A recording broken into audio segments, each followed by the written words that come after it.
எல்லாருக்குமே ஒரு பெரிய இது ட்ரூத் ஆஃப் டெவில். நான் உங்க தேவி. இன்னைக்கு நம்ம என்ன பார்க்க போறோம் அப்படின்னா, கிணத்துல விழுந்த செல்போனை எடுக்க போறதுக்காக போன இளைஞர்களுக்கு அங்க நடந்த அமானுஷ்யமும் அதுக்கப்புறமா நடந்த பிரச்சனைகளையும் பத்தி தான் பார்க்க போறோம். இது வரைக்கும் சேனலை சப்ஸ்கிரைப் பண்ணாதவங்க சப்ஸ்கிரைப் பண்ணிடுங்க, மறக்காம பெல் ஐகானையும் கிளிக் பண்ணிடுங்க. வீடியோ பிடிச்சா லைக் பண்ணுங்க. இது மாதிரி உங்களுக்கு ஏதாவது சம்பவம் நடந்திருந்ததுனாலோ இல்ல தெரிஞ்சிருந்ததுனாலோ டிஸ்கிரிப்ஷன்ல என்னோட இன்ஸ்டாகிராம் ஐடி கொடுத்திருக்கேன், அதுல போய் வாய்ஸ் மெசேஜாவோ இல்ல டெக்ஸ்ட் மெசேஜாவோ சென்ட் பண்ணுங்க. வாங்க இப்ப வீடியோக்குள்ள போலாம்.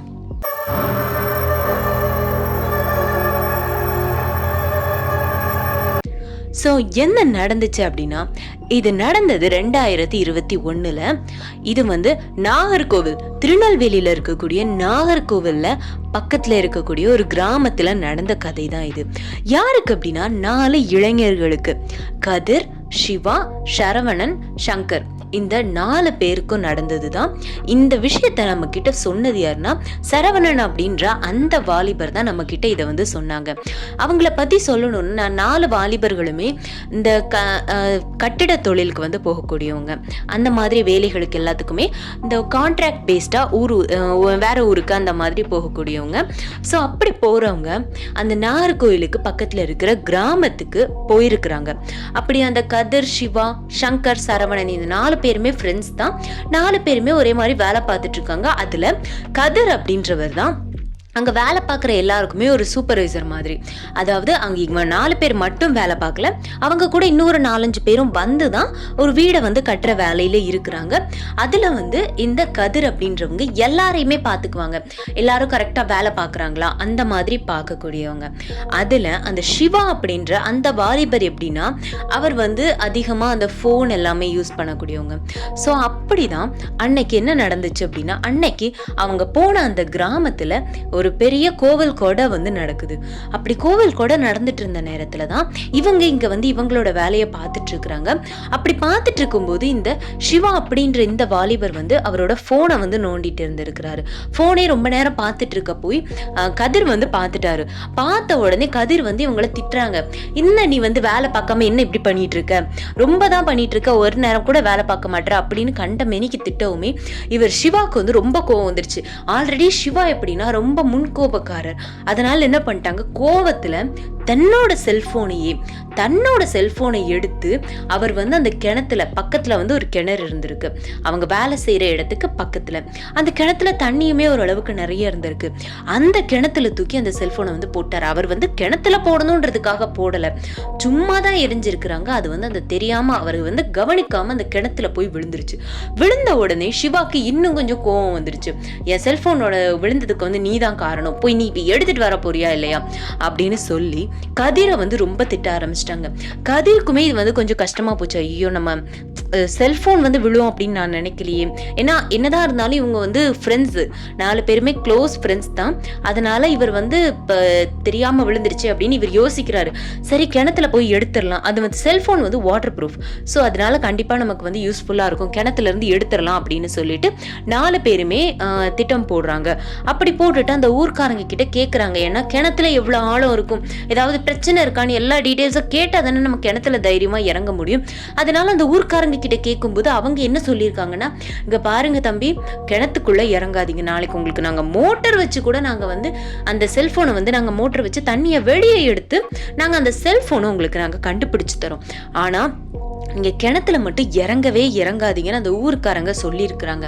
ஆனால் இவங்க வாலிப பசங்கள்லாம் இவங்களுக்கு புரியல, எதுக்காக இந்த மாதிரி சொல்கிறாங்க. ஏன்னா மோட்டர் வச்சு அவ்வளோ தண்ணியும் வெளியே போகிறதுக்கு இதுக்காக அந்த ஊர்க்காரங்களே இப்படி சொல்ல போகிறாங்க. அப்படி சொன்னால் தண்ணி வீணாகும்ல, அப்போ எதுக்காக இவங்க இப்படி சொல்லி என் செல்ஃபோனை கண்டுபிடிச்சி தரேன் பட் இறங்க வேணாம்னு சொல்கிறாங்களேன்னு அவங்களுக்கு யோசனை இருந்தாலும் இவங்க எப்படி சொல்கிறது, இளங்கன்று பயமறியாதுன்னு சொல்லுவாங்கல்ல, அந்த மாதிரி இவங்களுமே தைரியமாக சரி கிணறு தானே, நம்ம போய் செல்போன் எடுத்துடலாம் அப்படின்னு சொல்லிட்டு என்ன பண்ணிருக்காங்க அப்படின்னா, இந்த சிவாவும் சரவணனும், அதாவது நம்ம கிட்ட இந்த விஷயத்த சொன்னவர் அந்த சரவணனும் சிவாவும் கிணத்துக்குள்ள இறங்கலான்னு முடிவு பண்ணிருக்காங்க. என்ன அப்படின்னா, இந்த சிவாவுக்கும் சரவணனுக்கும், சிவாவுக்கு நல்லா நீச்சல் தெரியும், சரவணனுக்கு ஏதோ ஓரளவுக்கு நீச்சல் தெரியும், பட் கதிருக்கும் சங்கருக்கும் சுத்தமா நீச்சல் தெரியாது. அதனால அவங்க 2 பேருமே இறங்கல, இவங்க 2 பேர் மட்டும்தான் இறங்குறாங்க. அப்படி கொஞ்சமா இறங்கவும் இந்த இவர் நம்ம சரவணன் நம்ம கிட்ட கதை சொன்ன இந்த சரவணன் வந்து ரொம்ப தூரத்துக்கெல்லாம் போகல, கைத்தை பிடிச்சிட்டே இறங்கிட்டு பக்கத்துல இல்லையா விழுந்து கிடக்குதா அப்படின்னு தான் பாக்குறாங்க. இந்த சிவா அப்படின்றவர் தான் அந்த கிணத்துக்கு உள்ள போய் அந்த நீச்சல் அடிச்சு உள்ள போய் அவரோட செல்போனை வந்து தேடுறாரு. அப்படி தேடும் போது இவருக்கு அந்த கிணத்துக்கு உள்ள இருக்கும்போது திடீர்னு ஏதோ ஒரு பெண்ணோட உருவம் அவர் கண்ணு முன்னாடி தெரிஞ்சது பார்த்திருக்காரு. அதை பார்த்த உடனே அவர் மிரண்டு போய் எந்திரிச்சிட்டாரு. அவருக்கு வந்து ஒரு மாதிரி மூச்சு இழைக்குது. இதுல என்ன ஒரு விஷயம்னா, அவர் வந்து ரொம்பவும் ஒரு நீச்சல் அடிக்கக்கூடிய, ரொம்ப நல்லா நீச்சல் அடிக்கக்கூடிய ஒரு மனுஷன் தான். அது ஆனாலும் அவருக்கு வந்து அந்த இடத்துல நீச்சல் அடிக்க முடியாம யாரோ தன்னை பிடிக்கிற மாதிரி, அந்த பெண் உருவம் வந்து தன்னை பிடிக்கிற மாதிரி அவருக்கு வந்து ஃபீல் ஆகிருக்குது. உடனே இங்க இருக்கிற அந்த சிவாவை வந்து தட்டவும் அவங்கள வந்து தொடுறாங்க. சரவணனை தொடவும் அந்த சரவணன் வந்து என்ன பண்ணிட்டாங்க அப்படின்னா அவங்கள பிடிச்சு தூக்கிட்டாங்க. அந்த சிவாவை பிடிச்சு தூக்கிட்டாங்க. பிடிச்சு தூக்கின உடனே மேல இருக்கிற கதிரும் சங்கரும் அந்த கயிறை பிடிச்சு இழுக்கவும் இவங்க 2 பேருமே மேல வந்துடுறாங்க. மேல வந்த உடனே இந்த சிவாக்கு வந்து வாமிட் வருது.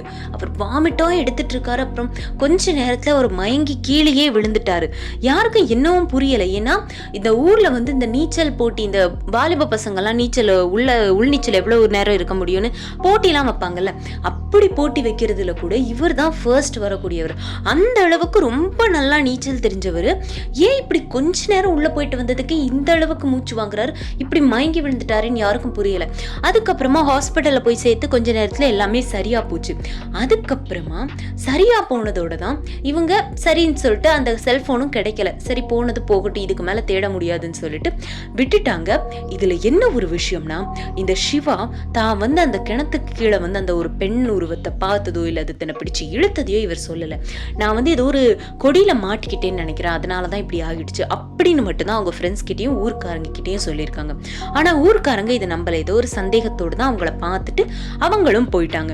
அதுக்கு அடுத்த 2 நாளைக்கு இவங்களுக்கு இங்க வேலையே கிடையாது. ஆனா என்ன ஒரு விஷயம்னா, அவங்க 3ஆவது நாள் திரும்பி வந்த அன்னைக்கு இந்த சிவா சரவணன் 2 பேர்த்துக்குமே அப்படியே வாமிட் வருது. அவங்க 2 பேர்த்தால அந்த ஊருக்குள்ள இருக்க கூட முடியல. அவங்க 2 பேர்த்துக்கும் ரொம்ப உடம்புக்கு முடியாம வந்து 2 பேருமே வந்து அவங்க வீட்டுக்கு போயிட்டாங்க. ஹாஸ்பிட்டல் போய் ஊசியும் போட்டாச்சு. காய்ச்சல் அவங்களுக்கு 2 பேத்துக்குமே சரி காய்ச்சல், ஆனா சரியாகவே இல்லை.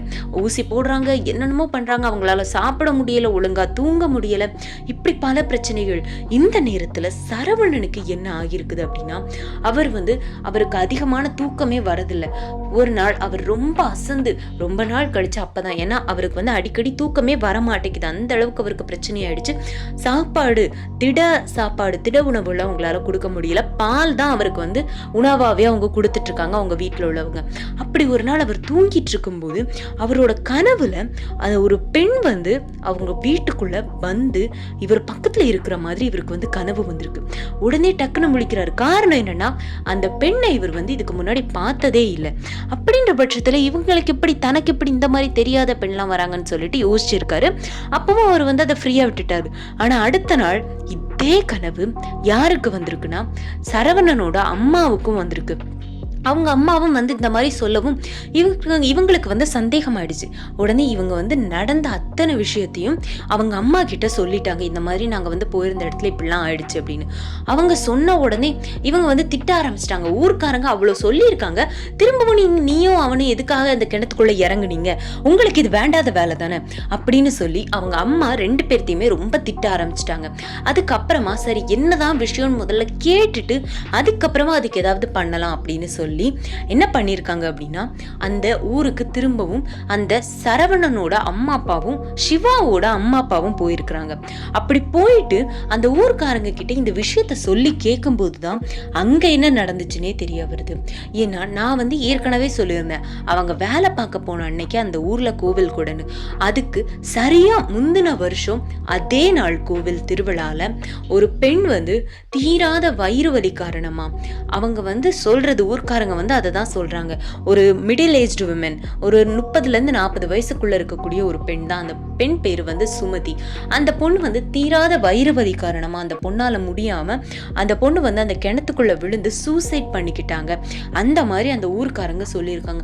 இதை கேட்ட உடனே சரவணனோட பேரண்ட்ஸ்க்கும் சிவாவோட பேரண்ட்ஸ்க்கும் ரொம்ப அதிர்ச்சியா இருந்துச்சு. ஏன்னா அடிக்கடிக்கு 2 பேருமே வயிறு வலின்னு சொல்லிக்கிட்டே இருந்திருக்காங்க. இதுல என்ன ஒரு விஷயம்னா, கதிருக்கும் சங்கருக்கும் இதுல எந்த பிரச்சனையுமே வரல. ஏன்னா சிவாவும் சரவணனும் தான் அந்த கிணத்துக்குள்ளேயே இறங்கி இருக்கிறாங்க. அவங்க 2 பேத்துக்கும் தான் பிரச்சனையும் வந்திருக்கு. அதுக்கப்புறம் சில கோயில்களுக்கு கூட்டிட்டு போய் சில பூஜைகள்லாம் பண்ணி அவங்களுக்கு தாயத்தெல்லாம் கட்டி அப்புறம் நிறைய ப்ராசஸ்க்கு அப்புறம் தான் அவங்களுக்கு அந்த பிரச்சனை வந்து சரியாச்சு. கிட்டத்தட்ட அவங்க 2 பேத்துக்குமே சரியாறதுக்கு 1 வருஷம் ஆச்சு அப்படின்னு சரவணன் வந்து இதுல சொல்லியிருக்கிறாங்க. இதை பத்தின உங்க கருத்துக்கள் என்ன அப்படின்றத கமெண்ட்ல சொல்லுங்க. அதுக்கப்புறமா அவங்க 2 பேத்துக்கும் எந்த பிரச்சனையும் இல்லை. ஆனா இதை பத்தின என்னோட கருத்து என்ன அப்படின்னா, நம்ம ஒரு விஷயத்த நம்புறோம் நம்பல, அது 2வது பட்சம். பட் ஒருத்தர் சொல்றதை வந்து நம்ம கேட்கணும்.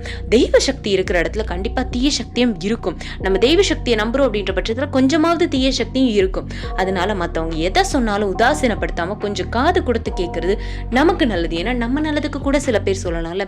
இது என்னோட கருத்து. உங்க கருத்து என்ன அப்படின்றத கீழே கமெண்ட்ல சொல்லுங்க. வீடியோ பிடிச்சிருந்தா லைக் பண்ணுங்க. தேங்க்யூ.